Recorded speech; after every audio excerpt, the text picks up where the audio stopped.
Wizara ya Uchumi wa Buluu imeahidi kushirikiana na taasisi ya Young Africa Petroleum Association YAPA katika kuimarisha ushiriki wa vijana kwenye sekta ya mafuta na gesi asilia kupitia ushirikiano na taasisi mbalimbali za kitaifa na kimataifa. Ahadi hiyo imetolewa na Katibu Mkuu wa Wizara ya Uchumi wa Buluu, Dr. Hamad Bakari Hamad, wakati akifungua mkutano na waandishi wa habari ulioandaliwa na taasisi ya Young Africa Petroleum Association YAPA uliofanyika katika hoteli ya Serena iliyoko maeneo ya Mji Mkongwe visiwani Zanzibar. Dr. Hamad amesema kuwa wizara iko tayari kushirikiana na YAPA katika kuzikutanisha taasisi mbalimbali za ndani na nje ya nchi ili kuwapatia vijana fursa za kujifunza, kujengewa uwezo na kunufaika na sekta ya mafuta na gesi asilia. Wizara ya Uchumi wa Buluu na Uvuvi ndiyo msimamizi mkubwa na ndiyo mratibu mkubwa wa masuala ya mafuta na gesi Zanzibar, na ni miongoni mwa zile ajenda kuu za uchumi wa buluu wa Zanzibar, lakini pia tunaratibu upatikanaji wa nishati mbadala kwa kushirikiana na wizara nyingine zilizopo. Napenda kuchukua fursa hii sana kuipongeza hii taasisi yetu inayoitwa YAPA, yani Young Africa Petroleum Association, kwa kuandaa kongamano hili kwa kushirikiana na taasisi nyingi ikiwemo hii Wizara ya Uchumi wa Buluu na Uvuvi.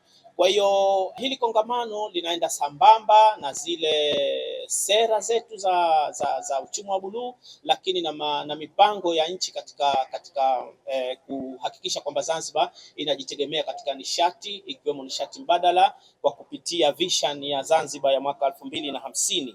Lakini haya yote ni maono ya Mheshimiwa Rais wa Zanzibar na mwenyekiti wa Baraza la Mapinduzi ambaye ndio kinara mkuu wa jambo hilo, na tunahakikisha kwamba kupitia maono yake Zanzibar itajitosheleza katika nishati ya mafuta na gesi na ile ya nishati mbadala sio muda mrefu kutoka sasa.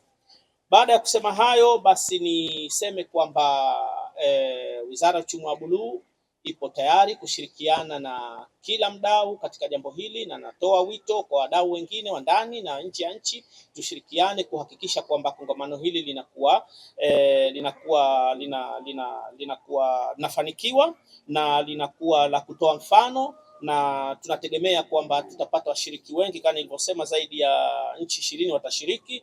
Kwa hiyo pia litachangia katika sehemu za utalii na mapato ya nchi, na nasema kwamba karibuni sana nyote mnaotusikiliza.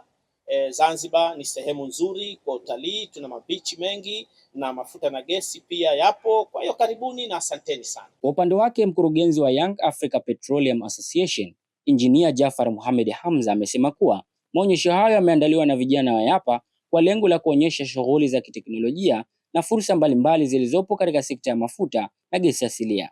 Ameeleza kuwa maonyesho hayo yanatarajiwa kuvutia washiriki na wageni kutoka mataifa mbalimbali, jambo litakalosaidia kubadilishana uzoefu, maarifa na kuimarisha ushirikiano wa kimataifa katika sekta hiyo. Sekta hii ya mafuta na nafasi yetu especially kwa Zanzibar, sehemu ambayo tulipo, tunahitaji sana huo uwekezaji. Kwa hiyo lengo la mkutano huu naweza kusema ni kurahisisha. Sisi tupo nyuma yao tu, tunatambua na tunajua kazi nzuri ambazo zinafanywa na taasisi na mamlaka husika ikiwemo Wizara ya Uchumi wa Buluu na Uvuvi, lakini vile vile na taasisi ambazo zipo chini yao.